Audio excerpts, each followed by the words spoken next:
Hi friends, I'm Dr. Abhay Talathi, cosmetic dermatologist practicing in Mumbai.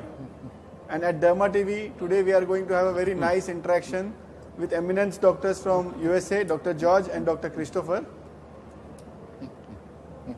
Hello, so I'm Christopher Zachary. I'm professor and chair of the Department of Dermatology at the University of California, Irvine. And on my right... Yes, I'm George Haruza. I'm the president of the American Academy of Dermatology, an adjunct professor of dermatology and otolaryngology in St. Louis, Missouri. And I'm really happy and looking forward to this DermaCon this year. Yeah. So officially welcome to Pune and India. Thank you. So let's get ahead in the discussion. Today we are talking on something as aesthetic dermatology in resource-poor setting. So actually in India it's on the rise that we are doing a lot of aesthetic treatments now, but the affordability on the part of patients as well as abilities to have multiple resources in the clinic is limited. And I think probably your inputs from your experience about aesthetic dermatology in such settings can actually be very valuable. So probably we can kickstart the discussion on that. Sure. Well, from our point of view, you know, when our dermatology residents, when they leave the residency program after 3 years, they're pretty much trained in general dermatology, surgery, lasers, cosmetics, but at the end of the day, they have to go out into a private practice where they won't have all these resources. So actually, we have exactly the same situation back home, where you have to decide what you can afford, how effective these devices are going to be, and indeed what's going to make a difference for you to develop a successful practice. Well, certainly the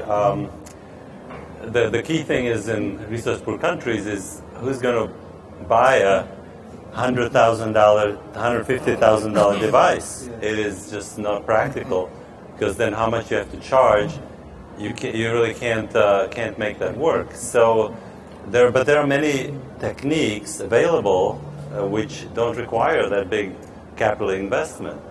So what we use in our office, a lot of surgical techniques where you just need some minor instruments to be able to improve aesthetic outcomes. And on top of it, in India, you have patients with skin of color. And so if you use devices like lasers, often you end up with pigmentation, with problems with pigment darkening of the skin or lightening of the skin after procedure. So what I find that's very helpful is using surgical techniques such as subcision, where you actually, if you have someone with acne scars, instead of doing something from the top, you actually go in underneath using special kind of needle called a no-core needle, and then you can go underneath and just break up that scar, loosening it up. The needle costs a few cents, and of course local anesthetic, and you can achieve some nice improvement, and you have no risk of hyperpigmentation or darkening of the skin. So that's one technique that I find very helpful for acne scars, and it can even be used for certain wrinkles as well, especially if you do combine it with filler material. So if you do the subcision and then you put some filler material in there, I know that gets a little bit more expensive, but still not as much as some of those big expensive devices.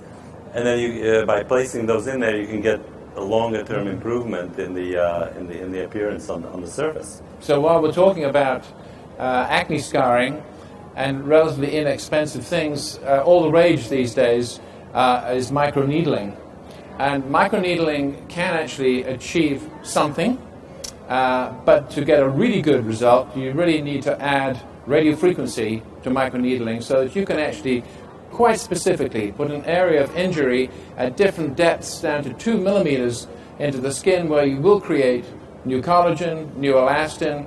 And I think the research demonstrates that you can improve acne scarring, but it does pretty much nothing for skin tightening unless you use the radiofrequency. So microdermabrasion, you will see it out here in the technical exhibits. People will talk about microneedling as though it does everything, but actually I think we must be aware of the fact that it has limited benefits. Right, definitely. So we are doing a lot of subcision, and actually subcision is one of the common modalities which we perform in our settings also for particularly acne scars.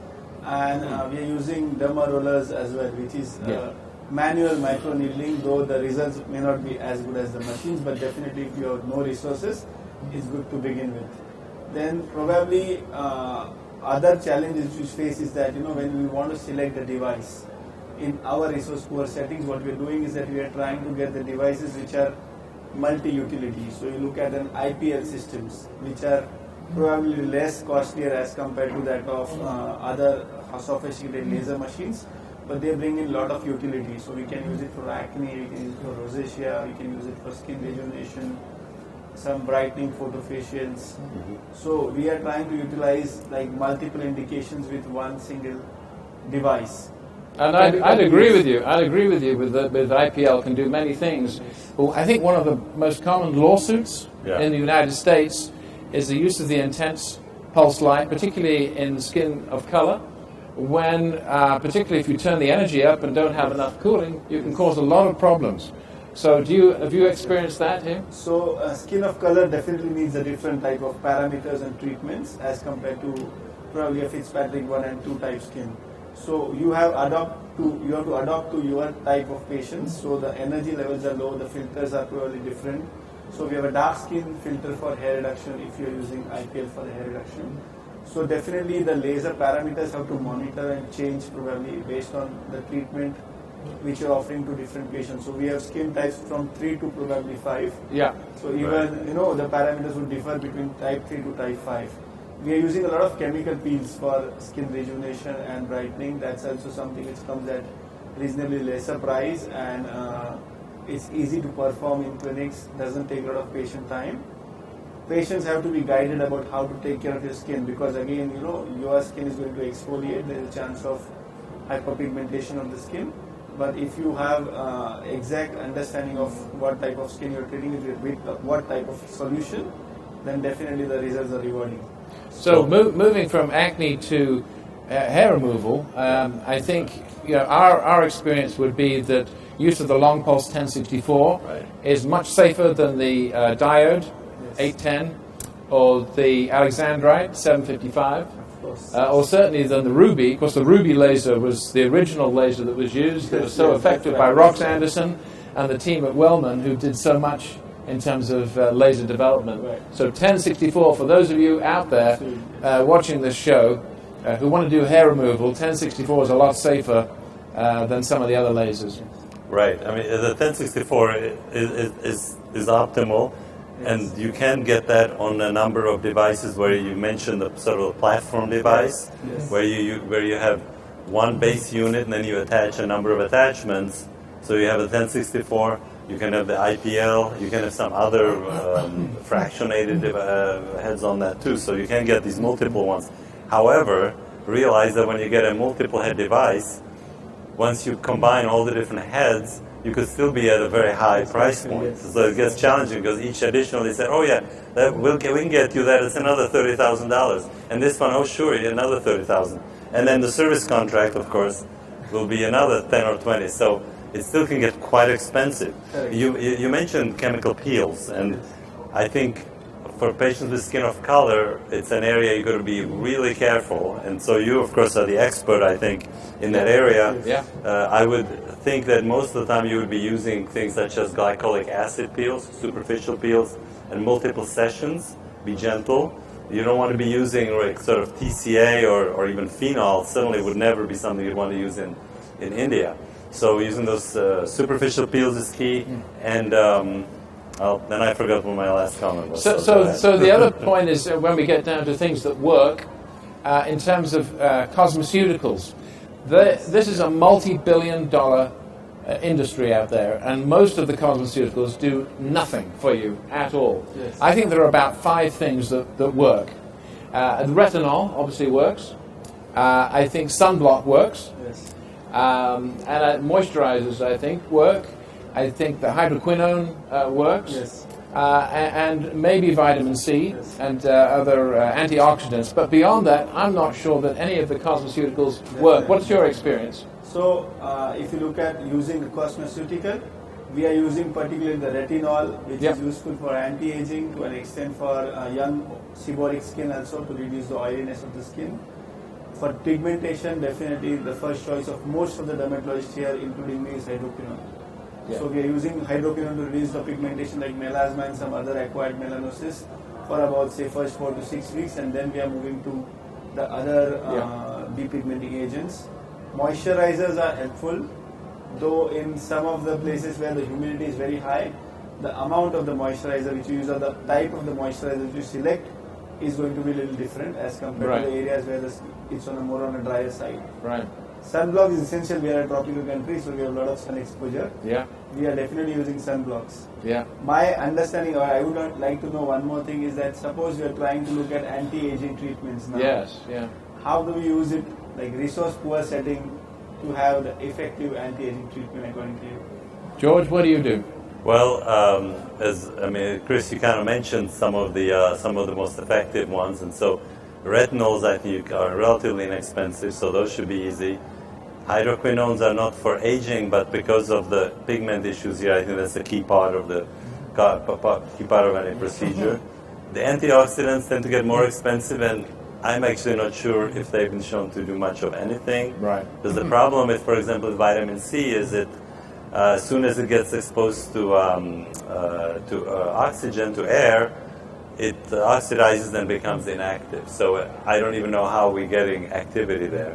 And the science certainly is not there to support that. But I think actually the best anti-aging agent out there is good sunscreen. Yes. I understand that in India, of course, skin of color means that you don't get the sunburn. Yes. However, you still get aging from the sun, so you want to have a broad spectrum sunscreen. The important part is it's going to cover UVA, ultraviolet A, because that's I think what leads to the elastosis and the damage in the dermis that causes wrinkling. So Yes. I'd say good sunblock is the key thing to use, and the ones to use in this setting probably would be there's a whole controversy about chemical versus physical sunscreens. Yes. But with skin of color, the physical sunscreens, the problem is when you put it on, it kind of looks white, not very attractive, so you got to usually go with the chemical. And there is no evidence to suggest that those are in any way unsafe, even though there's been a lot in the press about it. Big controversy in the US Big controversy right now. in the US right now. So we have actually tinted sunscreens as well, which suit your skin type. So people who are a little darker skin has a little darker or a tinted shade so that you can match your shade. Yeah, perfect. Because it has to be cosmetically acceptable. Yes. Otherwise, people don't use it even after you recommend. So we've covered a lot of the basics here. If you're going to use something which is a bit more technically superior, I think the fractionated lasers have really made a big difference, particularly the 1927 fractionated laser, thulium.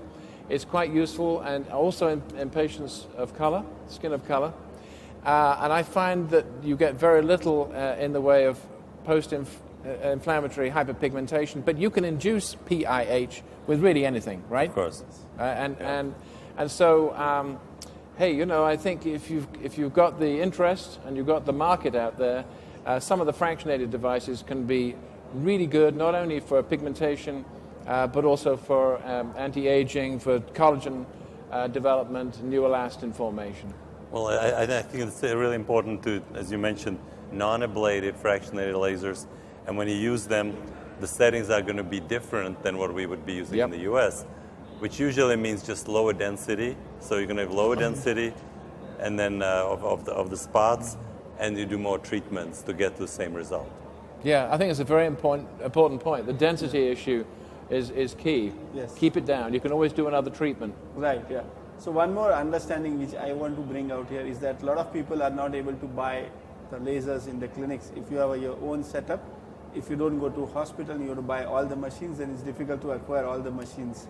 Do you think that injectables have a role? Because what we realize is that some indications like maybe few wrinkle reduction with botulinum toxin, dermal fillers, even though the resources, like you have technical skill, but you are not willing to or able to buy the whole system at one go. Yeah. Probably as a building block, you are starting anti-aging with probably reversal of wrinkles and maybe few hyaluronic acid syringes, and then enter to the device system. I mean, I think that's exactly fillers and the neurotoxins are not just a great way to enter the process, but you again don't have the problems with hyperpigmentation issues.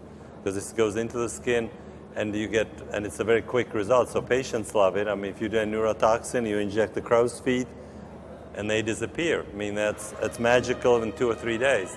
And the fillers, same thing. So I would say that's certainly where you want to start before you spend $100,000 on a device. So George, have you ever had any Botox? I will admit I've never had a filler, but I have had Botox. My problem with Botox for me is that I really don't like to get shots. So when we do it in my office, it's about one every 1 or 2 years, and they've got to put topical numbing cream on me, and I'm still like, everybody says it's a nightmare to give it to me. So yes, I have had it, but it's quite infrequent. So that's important in terms of pain and the fear that patients have. And we always use a 32 gauge needle, which is in many people's almost imperceptible. But my friend George here is a sensitive chap. Okay. Well, men are just much worse than women. I tell you that. Let me tell you a good trick though for your patients who know that they're going to faint, that they have the vasovagal attack. It's always a good idea just beforehand to give them a little atropine, 0.5 milligrams, subcutaneously or intramuscularly. Wait for 10 minutes and they won't faint. So it's a good little trick. I think that's cute. Even though I just have patients always lying down when I do these things. Lying down, that's really important. So we are also using 31 gauge needles for Botox. Using what? Sorry. 31 gauge needles. Yes. 31, which are for any botulinum toxin injections. Yeah. And I feel considering the Indian perspective, probably in resource poor setting, we start with microderm abrasions, derma rollers, chemical peels, add on to some injectables, and as you gradually upgrade your practice, your patients also feel that you are doing good work. You install machines, and then it becomes a resource-rich setup. So and then body shaping is all the rage these days, and obviously body shaping, body contouring is going to be something that's going to cost some money. But the first thing I say to all my patients is diet and exercise. I could do with that myself, of course, according to my wife. So diet and exercise, and then remember that it's not liposuction. It's not going to give you the same results, and you don't get rid of the fat. If you use cool sculpting, it's going to redeposit that same fat somewhere else. Right. But the whole body contouring business is very big in the States. Is it big here? It is getting bigger. Yeah. But in resource poor setting, it's not something which will get into that. Yeah. Very good. So it's great interacting with you, Dr. George and Christopher. Yeah. Pleasure talking to you. Thank you very much indeed. We've appreciated it. Thank you.